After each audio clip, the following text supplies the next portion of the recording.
নমস্কার বন্ধুরা, কেমন আছেন? আমি ডক্টর প্রবীর বাসু ফিরে এসেছি আরেকটি ছোট ভিডিও বার্তা নিয়ে।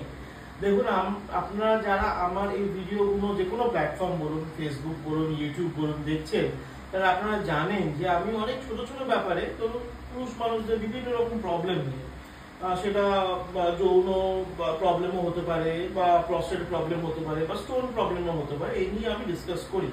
এবং আপনারা জানেন যে এই যে ডিসকাস গুলো করি সেগুলো কিন্তু সচরাচর আপনাদের সাথে কেউ হয়তো করেন না, বা আপনারা মনে করেন যে আপনাদের মধ্যে এই প্রবলেমটা হয়তো আছে, কিন্তু কাকে আপনি জিজ্ঞেস করবেন, কার সাথে ডিসকাস করবেন, বা কোন ডাক্তারবাবুর কাছে যাবেন, কি আদৌ যাবেন কি যাবেন না, সেটা নিয়ে অনেকেই একটু কনফিউশনে থাকে।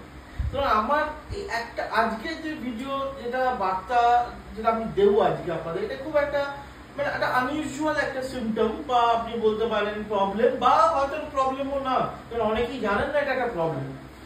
আমার কাছে কয়েকজন ধরুন পেশেন্ট তো আসেই, এবং তারা কয়েকজনের মধ্যে আমরা দেখেছি যাদের ধরুন দুটো প্রবলেম খুব কমন হয়। একটা হচ্ছে ইরেকটাইল ডিসফাংশন, বা যেটা যৌনতার যে প্রবলেমটা দেখা যাচ্ছে, ইরেকশন প্রবলেম হচ্ছে, পেনিস ঠিকঠাক দাঁড়াচ্ছে না, যেটা নর্মাল যেটা আছে, প্লাস তাড়াতাড়ি পড়ে যাচ্ছে, যাকে আমরা শীঘ্র পতন বলছি, প্রিম্যাচুর ইজাকুলেশন হচ্ছে, বা হয়ে যাওয়ার পরে ইউরিন একটু ড্রপলেট, পেচ্ছাপ হয়ে যাওয়ার পরে, ইউরিন হয়ে যাওয়ার পরে, সেটা কোনো সেক্সুয়াল ডিসফাংশনের সাথে রিলেটেড নয়, 2-3 ফোঁটা ইউরিন হয়তো ড্রপ করছে, যাকে পোস্ট ভয়েড ড্রিবলিং। এই নিয়ে আমার কিন্তু কেগেল এক্সারসাইজ বলুন, যে তার চেয়ে ভালো কোন এক্সারসাইজ, এই নিয়ে আমার বিস্তৃত ভিডিও করা আছে। যারা আমার ইউটিউব মাধ্যমে দেখছেন, নিশ্চয়ই আপনার প্লে লিস্টে যাবেন, ফেসবুকের মাধ্যমে দেখছেন, নিশ্চয়ই আমার এই গ্রুপে, আপনার যে পেজ, সেখানে নিচেই দেখবেন, স্ক্রোল করবেন, অনেক ভিডিও আছে, দেখবেন অনেক ছোটখাটো কুটি দিয়ে অনেক ভিডিও আছে, অনেকগুলোই আপনারা দেখবেন খুব কাজে দেবে আশা করি। এবং যদি কাজে দেয় তাহলে আমার বিনীত অনুরোধ, নিশ্চয়ই আমার চ্যানেলটাকে সাবস্ক্রাইব করবেন। কয়েকজনকে আমি দেখেছি, তারা এসছেন এবং তারা প্রথমেই এটা বলতে চাননি, কিন্তু যখন আমরা হিস্ট্রি টেকিং করি, যখন আমরা জিজ্ঞেস করি, তখন বোঝা যাচ্ছে একটা পিকিউলিয়ার একটা অভ্যেস, ছোটবেলা থেকেই অভ্যেস, যে পটি করছেন, পায়খানা করছেন, করার পর আদারওয়াইজ উনি পায়খানা ঠিকঠাক ক্লিয়ার হয়ে যাচ্ছে, কিন্তু করার পর অভ্যেসবশত একটু পায়খানা দ্বারে চাপ দিচ্ছেন, মনে করছে তাদের যেন পায়খানাটা পুরোপুরি ক্লিয়ার হয়ে যায়।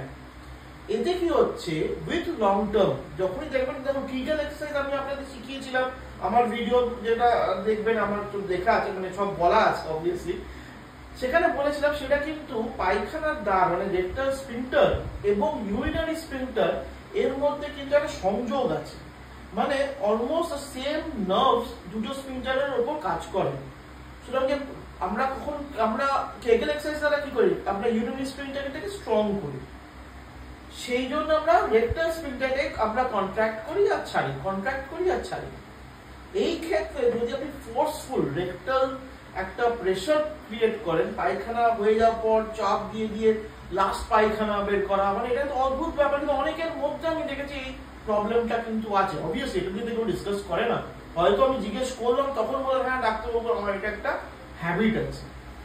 তাহলে তাদের দেখা যাচ্ছে এইটা হতে হতে ওনাদের রেকটাল স্ফিংক্টার বারবার স্প্যাজমে নিয়ে আসার জন্য ইউরিনারি স্ফিংক্টার মানে কি, প্রস্টেটের নিচে যে একটা পাম্প মেকানিজম আছে, যার দ্বারা আপনি হয়তো ইউরিন করে দেওয়ার পর পাম্পটা বন্ধ হয়ে যায়, ইউরিন লিক করে না, কি আপনার বীর্যপাতের সময় হয়তো পাম্পটা এমন ভাবে বন্ধ করে যে আপনি বীর্যপাতটা হয়ে যাচ্ছে কিন্তু ইউরিনটা আসছে না।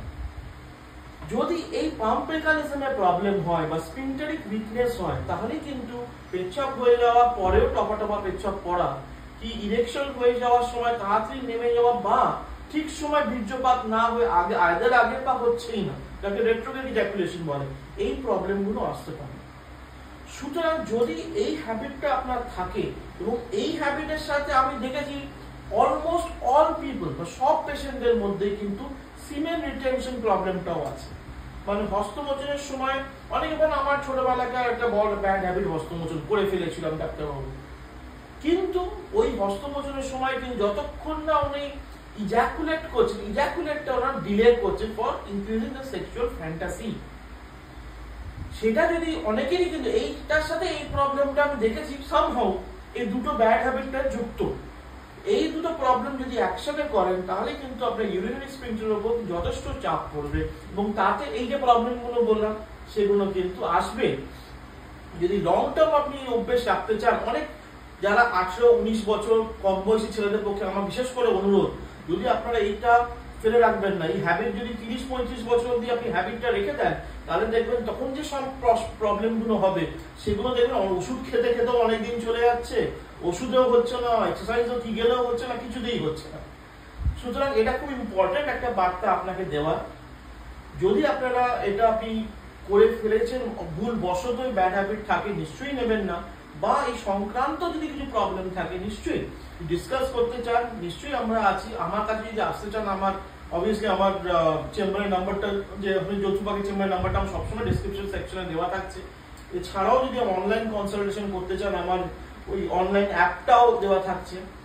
এছাড়াও যদি কোনো আমার জিজ্ঞাসা থাকে, তাহলে আমি মেল আইডি বা আমার ফেসবুক যে পেজটা আছে ওখানে নিশ্চয়ই কমেন্ট করতে থাকেন, বা ইউটিউবে আমার যে ভিডিওর মধ্যে পোস্টে কমেন্ট করতে থাকবেন। তাতে আমি বুঝবো যে আমার যে বার্তাগুলো আপনাদের পক্ষে দিচ্ছি সেগুলো আপনাদের কাজে, এবং আপনারা সেটা ফলপ্রসূ হচ্ছে। ওটা আপনি আপনাদের জীবনে বুঝতে পারছেন যে এই প্রবলেমগুলো হতে পারে, সেই জন্য আপনি মানে অ্যাডিকুয়েট মেজার্স নিতে পারছেন, প্রিকশনস নিতে পারছেন, যাতে গিয়ে আমার ব্যাপারটা কি, সব পেশেন্ট যারা আসে তারাই ভাবে না ডাক্তারবাবু কাছে গিয়ে ডাক্তারবাবু আমার কেটে দেবেন, অপারেশন করবেন, এই বলবেন ওই বলবেন, সেই পর্যায়ে যেন না পৌঁছতে। বুঝতে পারেন? আর যে এই অবধি রইলো, যারা যারা আমার ভিডিও বার্তাটি ভালো লাগছে, নিশ্চয়ই আপনাদের কাছে আমার অনুরোধ, আমার চ্যানেলটা সাবস্ক্রাইব করবেন, এবং নিশ্চয়ই আপনি কমেন্ট করতে থাকুন যে আপনি নেক্সট ভিডিওটা কি করতে। দেখুন, অনেকেই বলে যে না ডাক্তারবাবু পাবলিক ফোরামে আমরা জিজ্ঞেস করতে পারি না, তাদের জন্য আমার মেল আইডিটাও দেওয়া আছে। নিশ্চয়ই আপনি মেল আইডিতে আমাকে নিজে মেল করে পাঠান যে ডাক্তারবাবু আমার এই প্রবলেমগুলো হচ্ছে, যদি আমি আপনাকে দেখাতে পারছি না ফিজিক্যালি, যদি আপনি একটা ভিডিও মাধ্যমে আপনি এই প্রবলেমের নিয়ে আপনি শুশ্রূষা মানে কোনো বলতে পারেন, তাহলে আমাদের খুব লাভ। আজকের জন্য এইটুকু। সুস্থ থাকবেন, সাবধান থাকবেন, ভালো থাকবেন।